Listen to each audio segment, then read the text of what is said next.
The moment Ivanka Trump said, "Maybe those who constantly complain about America should consider leaving it," the air in that studio changed. But that line didn't come out of nowhere. It was the end result of a slow, methodical dismantling, one carefully prepared fact at a time. To understand why Ivanka said it, you have to go back to the beginning of that night. Because what happened before that moment is the story that actually matters. Ivanka Trump walked onto the stage first. She moved with that smooth, practiced confidence, chin up, shoulders back. She looked exactly like someone who had done 1,000 of these appearances and expected this one to go the same way. Then Jasmine Crockett stepped out from the other side. She didn't smile for the crowd. She walked straight to her seat. Right there, before a single word was spoken, the two women told you everything about how the next hour was going to go. The host introduced the topic, the real economic challenges facing everyday American families. He turned first to Jasmine, and what she said next wasn't political theater. It was a direct report from the ground. Right now, across this country, parents are skipping meals so their kids can eat. Rent has doubled in too many cities while wages stay flat. I've sat in living rooms where families told me they're choosing between paying the electric bill and buying groceries. One mom in my district sold her wedding ring last month just to cover her son's school fees. These aren't numbers on a spreadsheet. These are real people exhausted and scared about tomorrow.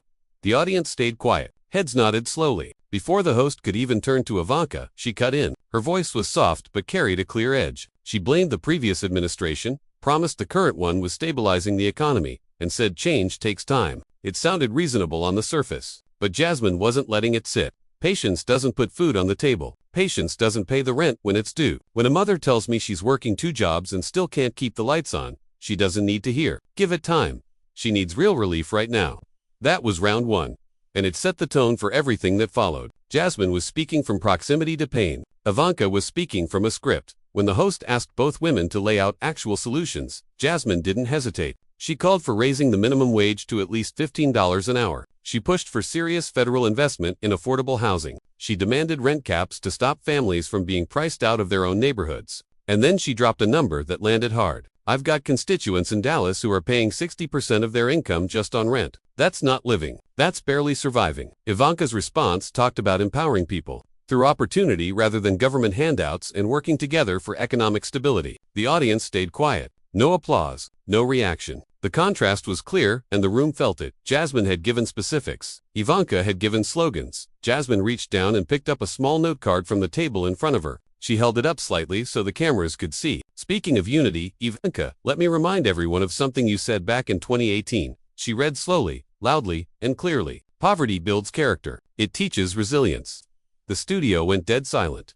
Ivanka's eyes widened, just a fraction. She clearly hadn't expected that old quote to come flying back at her that night. Jasmine lowered the card and looked straight across the stage. "You really think struggling to feed your kids builds character? Or do you just say that because you've never had to choose between rent and groceries?" "My people aren't looking for character-building exercises. They're looking for a fair shot." Ivanka shifted in her seat. Her smile tightened, but she tried to recover. She said the quote was about resilience, not but the damage was done. When you use other people's suffering as inspirational language, eventually someone makes you answer for it in public. That night, Jasmine Crockett was that someone. Ivanka pivoted. She leaned into the language of discipline and personal responsibility, arguing that hard work is what actually moves people forward. It was a calculated move, one that sounds reasonable in a campaign speech. But in that room, across from Jasmine Crockett, it became a trap.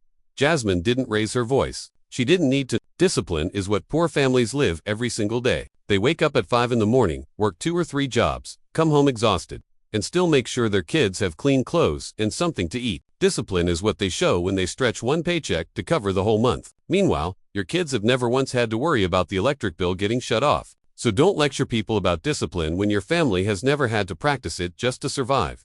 A few people in the audience murmured. Others sat completely still, eyes wide. Ivanka's face changed. The composure cracked just a little. Her voice rose higher than before. "That's not what I meant at all. You're twisting my words. I was talking about the importance of resilience in tough times." She looked rattled. Her hands tightened slightly on the edge of the table. "The most disciplined people in America are very often the poorest among us, and they are also the least rewarded for it." Jasmine had just said that out loud, to Ivanka Trump's face, on camera. Ivanka tried to take back the momentum. She straightened up, steadied her voice, and made her core argument directly. "I believe in hard work and earning it. That's how I was raised. I built my own businesses, negotiated deals, and worked long hours in the real estate world and in public service. Nobody handed me success on a silver platter."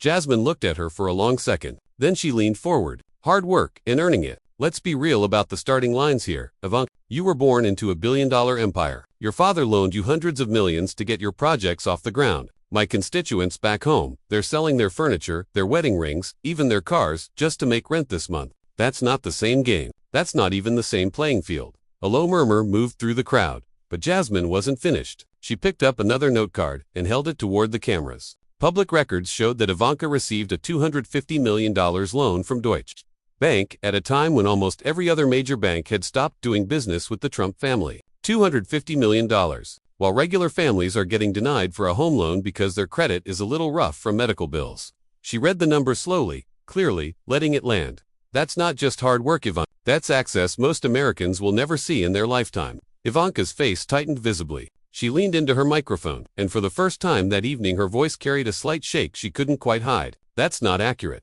Those were standard business loans, and you're misrepresenting the facts. My family has faced incredible scrutiny and challenges that most people don't understand. Jasmine met her gaze without blinking. You say your family has faced challenges. I believe that, but I also know exactly what most American families don't have. A last name that opens every single door before you even knock. A name that gets you meetings, loans, and platforms most people have to fight their entire lives just to touch. That's the difference. You preach hard work from the top of the mountain, while my people are still trying to climb out of the valley with nothing but their hands.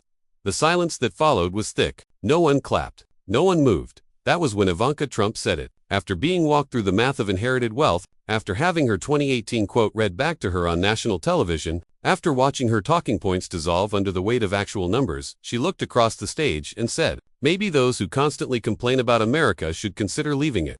It wasn't a policy argument. It wasn't a rebuttal. It was a door slamming shut. The moment the polished, composed Ivanka Trump, who had walked onto that stage, gave way to something far more unguarded. When facts run out, dismissal tends to fill the space. And that one line told the audience everything they needed to know about which woman in that room had come prepared to engage with reality, and which one had simply expected the evening to go differently.